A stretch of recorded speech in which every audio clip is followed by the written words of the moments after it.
Alright, so today we're looking at section 3.6, which is the chain rule. And the chain rule kind of continues on with our rules, except for the fact that up till now we've looked at rather easy rules, except for our product and quotient rules. We've dealt primarily with only one function. Well, now we're going to continue to deal with our functions and combinations of functions. And this combination, instead of a product or a quotient of two functions, we're going to look at what is a combination of two functions. Now, if you remember, actually not a combination, but a composite of two functions. Well, if you remember, a composite is of the form where we're going to have one function and another function is going to be inside of it. For instance, if we have the square root of x squared plus 2, that's a composite. We have x squared plus 2 in the function as a function inside of the function the square root. So the chain rule is going to deal with taking derivatives of those composite functions. Now, we have a pretty good list of shortcuts right now. All right, so we now have a pretty good list of shortcuts that we can use to find the derivatives of the simple functions, but many of the functions that we're going to encounter are not so simple. So what we need is a way to combine derivative rules to evaluate more complicated functions, and that's where our chain rule comes in. All right, consider a simple composite function first. Let's use y equals 6x minus 10, and we're going to make it a composite function by actually taking out the common factor of 2. So we have y equals 2 times 3x minus 5, and we're going to split this up, and we're going to let u equal 3x minus 5, and y is going to equal 2u. So if we put these two parts together, we're going to get the same thing we have equaling y as we do here. So now if we took the derivative of this one, we're going to get 6. If we took the derivative of this one, we're going to get 2.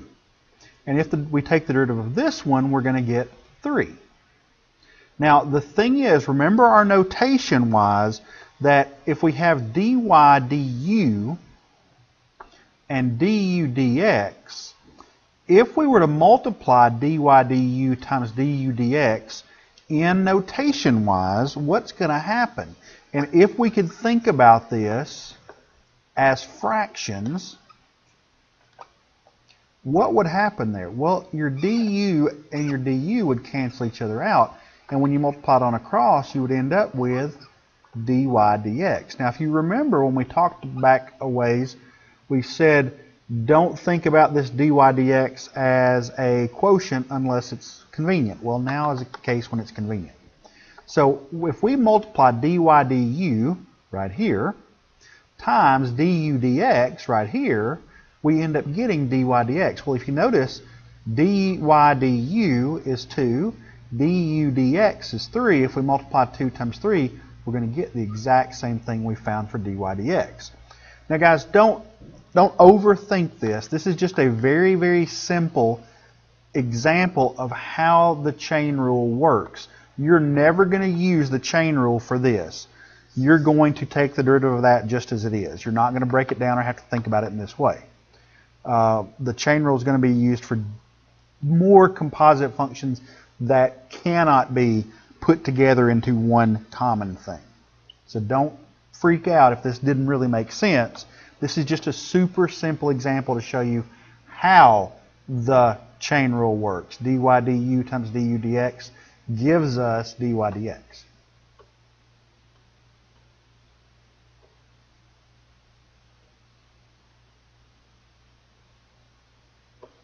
All right, so let's look at another one similar to this one. Once again, just one of those examples to demonstrate that it works and kind of show something that we're common and used to.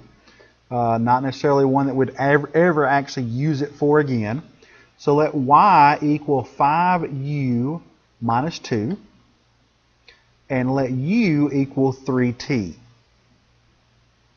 All right, so if we were to put this together and find what the composite actually is, we would end up with 5 times 3t minus 2, which would give us 15t minus 2. So if we find dy dt right here, we're going to get 15. If we find dy du, find the derivative of this function with respect to u, we're going to get 5. And if we find derivative of u with respect to t, we're going to get 3. So once again, dy du times du dt is shown to equal the dy dt.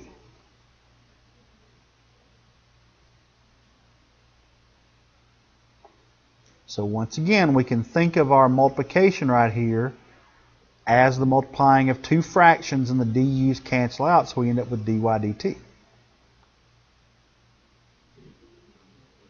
All right, so let's do one more, and then we'll actually get into the actual way that we're going to use this thing. Let's think of this as 9x squared plus 6x plus 1. Let's go ahead and factor that, and we're going to have 3x plus 1 quantity squared. So that means that we want to use 3x plus 1 as our u.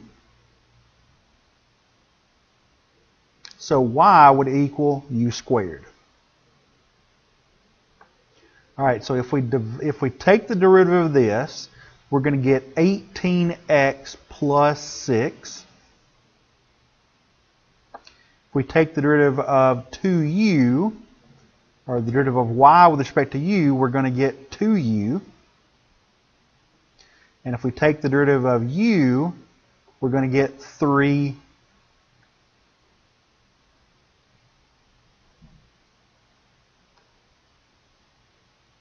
Now, back over here, you notice that they actually went and plugged that x value back in once they took the derivative. So you get 2 times 3x plus 1 is going to equal 6x plus 2.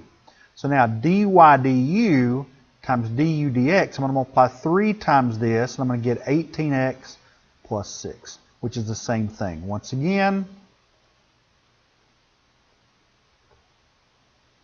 dy dx equals dy du times du dx. So this is to show that symbolically there, like we have down here with all our notation, the chain rule works to put two derivatives together to make another derivative. And if it works symbolically and it works analytically, then it works.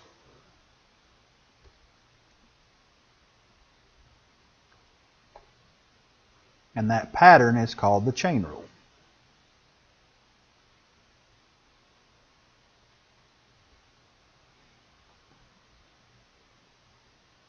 All right, so the chain rule says if f little og is the composite of y equals f of u and u equals g of x, then f little o of g prime, the derivative of that composite, is equal to f prime at u equals g of x times g prime at x. Now, that's the ugly math way of saying it. Let me actually write this thing out. Remember that f little o of g is nothing more than this right here. It's the composite of f and g, with g being on the inside. The second one's always on the inside. So literally we have f little o of g of x, and if we rewrite that, that is f of g of x, and then when we take its derivative, so d dx of f of g of x is equal to, and all you're going to do is you're going to start on the outside and work your way in. So we're going to take the derivative of the outside function, and the inside function stays the same. That's where this g of x right here is g of x.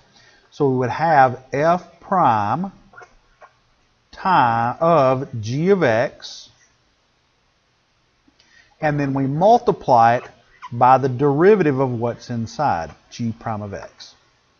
So f prime g of x times g prime of x. And that's what you end up with. That is how you find the derivative of f of g of x. Don't just take the derivative of the function inside and outside and be done with it. That's not how it works. Notice the inside stays the same, and then you multiply by the derivative of the inside.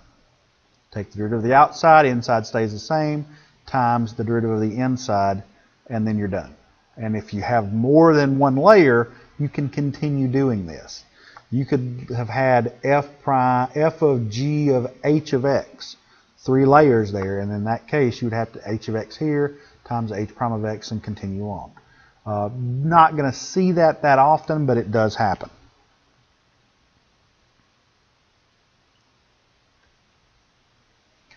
All right, so there's a couple of ways to do this, and I don't like these first ways. I'm going to go ahead and show you, but it's just not very conducive. Well, nope, actually I've already adjusted it, never mind. So what we want to do here is, if we find y prime, or dy dx, we're going to take the derivative of the outside, the inside is going to stay the same. So what is the derivative of sine blob? Well, that would be cosine blob. So that blob stays the same, and then you want to multiply by the derivative of the blob. What's the derivative of x squared minus 4? Well, that's 2x. So you end up with 2x cosine x squared minus 4. So that is the derivative of sine of x squared minus 4. It was derivative of sine blob is cosine blob times the derivative of the blob. And that's all it is. And then just rearrange it as you see fit and as you normally do. I always put any multiple and exponent, any coefficient and variable out in front of my trig functions when I do that, when I simplify.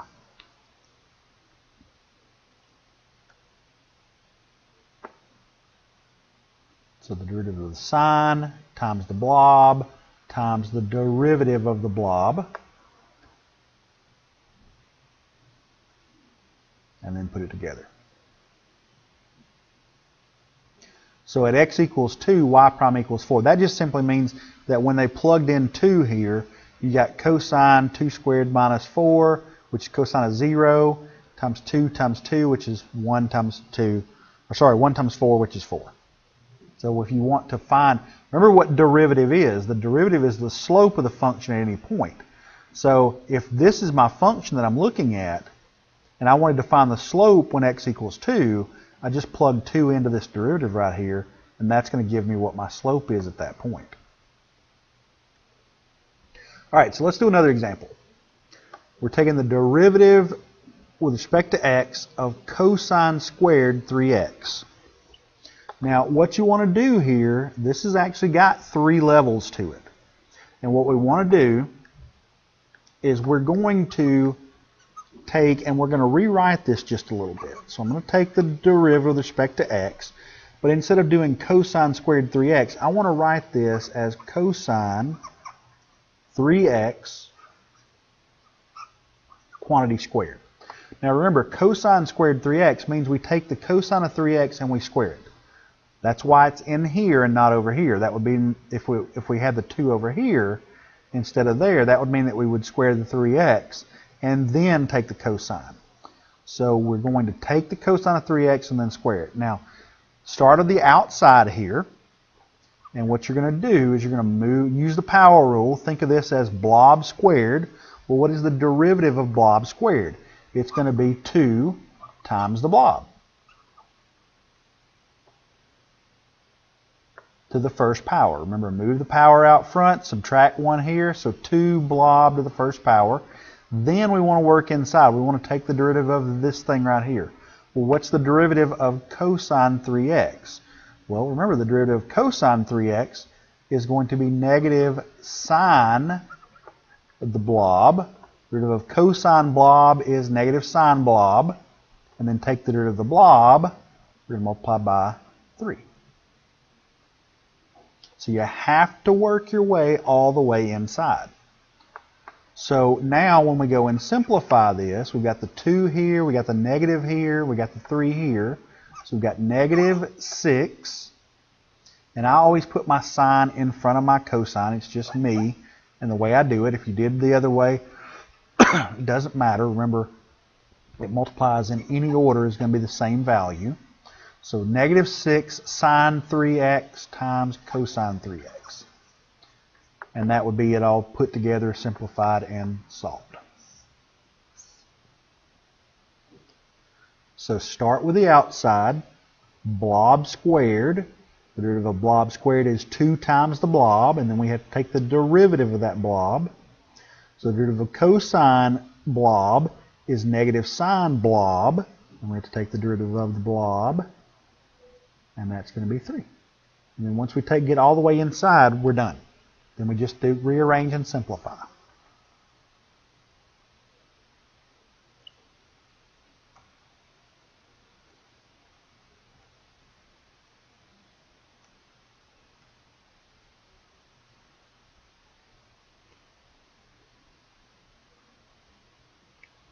Okay, the chain rule can be used more than once, as we just saw. That's what makes the chain in the chain rule. All right, now, the other day I gave you a sheet of paper that has a lot of the derivative formulas on there.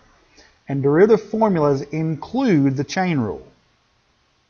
The formulas that you see include the chain rule, so that opens up to include a much bigger group of functions.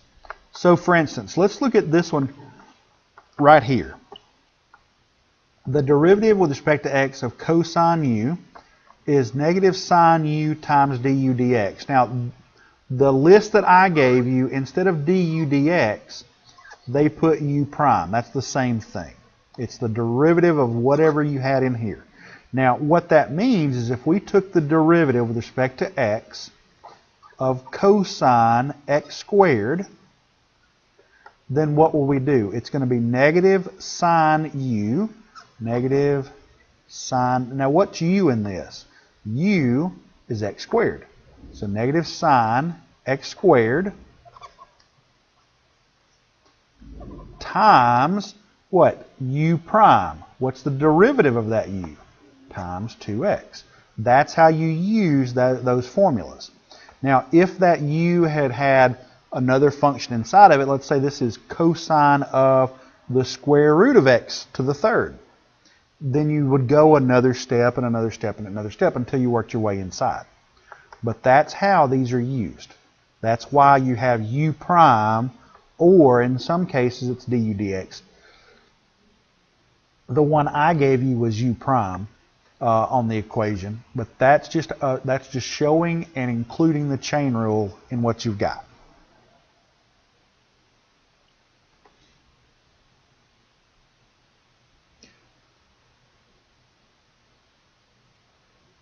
Now the formulas, as I said, on your memorization sheet are written with u prime instead of du dx. Don't forget to use the u prime term. Don't forget to use the chain rule. One of the greatest mistakes, the one that I see more often than anything, is students forgetting to use the chain rule. Or using the chain rule in the wrong way. One of the things with the chain rule, a lot of people will do like the cosine of x squared, they'll end up with negative sine 2x. Well, that's not right.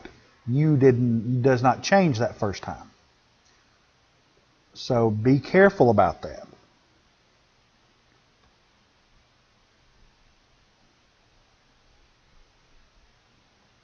Now, you can actually think of every derivative problem as a chain rule problem.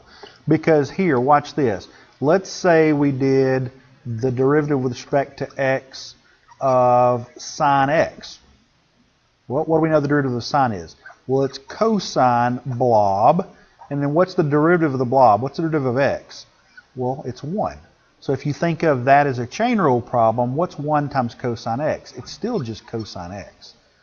So if you think of every single stinking derivative that you will ever do as a chain rule problem and get to the point of taking the derivative of x, you're never going to make a mistake when you have something like this. Because that's going to be cosine 3x times 3, which is 3 cosine 3x. Because you always remember, even when you don't actually need it to use the chain rule, you're never going to forget to use the chain rule when you actually do need it. So it's a good habit to get into, to think of every problem as a chain rule problem.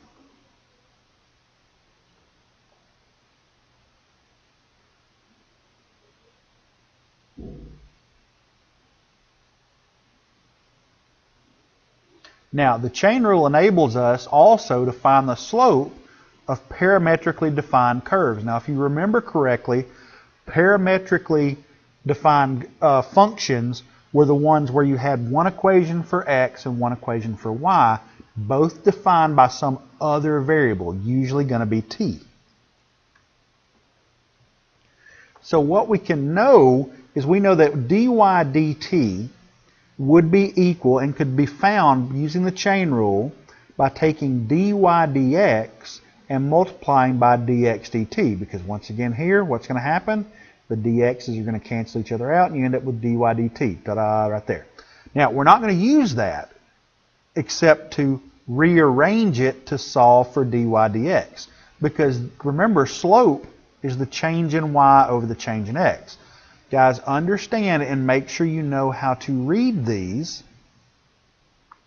When you read these derivatives, dy dt is the way y changes with respect to t.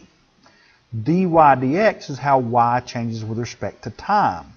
Remember, a derivative is a rate of change. So dx dt is the rate of change of x with respect to t.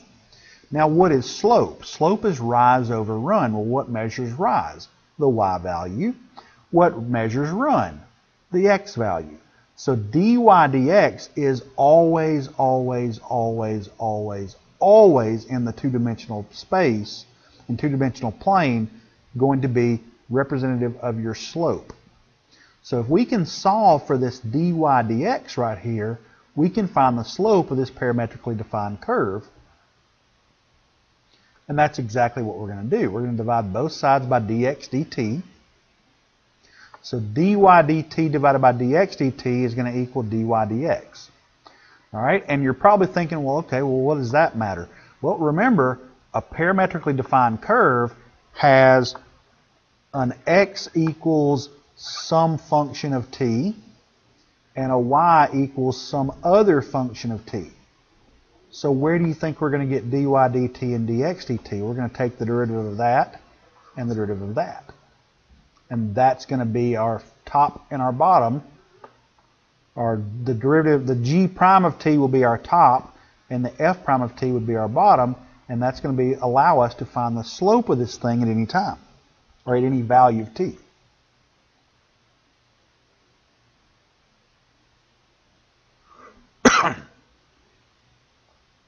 Now, a little quick way to remember this is dy dx. Remember the y here on top and the x here on the bottom.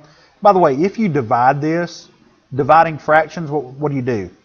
Keep, change the operation, and flip.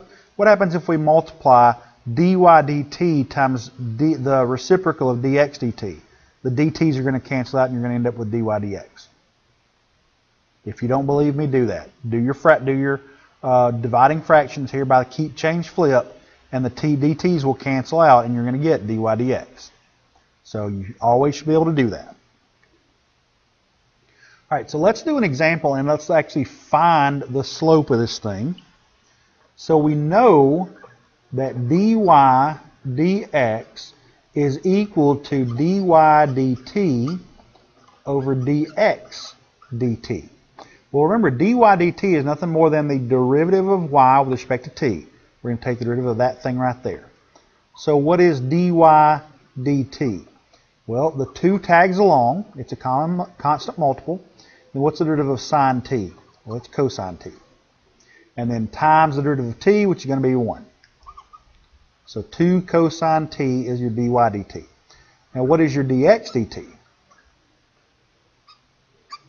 Well, once again, constant multiple 3 tags along. What's the derivative of cosine t?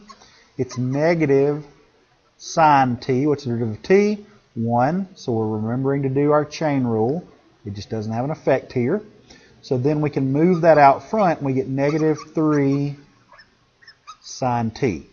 So if dy dx, let me go ahead and move that down.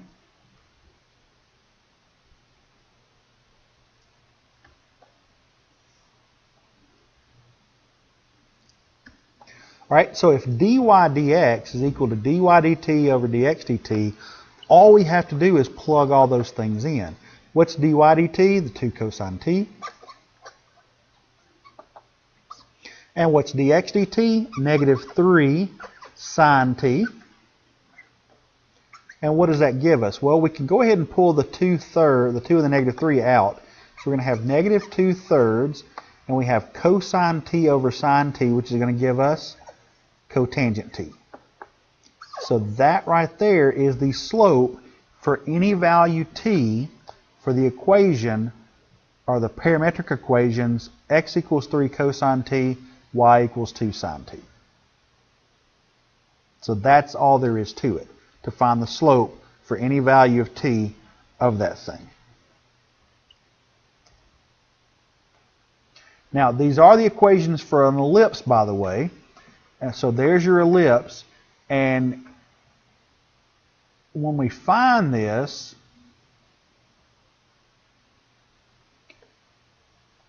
that's going to give us the slope anywhere along there. Now remember, we're not going to find the slope specifically for an x value because, well, there are 2 x values. We're going to find it for a t value at some point, and t might start here and work its way all the way around. So you're not finding your slope at a certain x value or at a certain y value, you're finding it at a t value. That's why our function for slope is in terms of t, not x. All right, so don't forget to use the chain rule. Whatever you do, make sure that you use it even when you don't have to. That's going to keep you from making the mistake of not using it when you absolutely do have to. All right, that's it.